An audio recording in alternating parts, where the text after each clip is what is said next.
జోలాలి అనలేదే చిన్ననాడు నిన్నెప్పుడు ఈ ఊరి ఉయ్యాలా ఓ నీ పాదం ముద్దాడి పులకించి పోయిందే ఈ నెల ఇయ్యాలా. ఏం చేస్తుంటావు? ఖాళీనా? ఎక్కడ కొత్తపేట? ఎక్కడ కొత్తపేట? ఇందులో ఎవరున్నారు? కొడుకు కూతురు ఉన్నారు, వాళ్ళు చూస్తా. నీ నవ్వే చూడాలా గుండె కలిగిన గుణము కలిగిన అయ్య కొడుకు.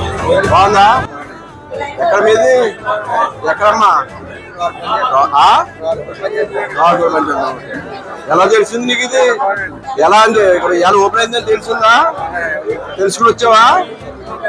బాగుందండి. క్వాలిటీ అది బాగుందా? రైస్ అది రైస్ కూరలు గట్ట చాలా బాగున్నాయండి. బాగుంది సార్. క్వాలిటీ కూడా బాగుంది.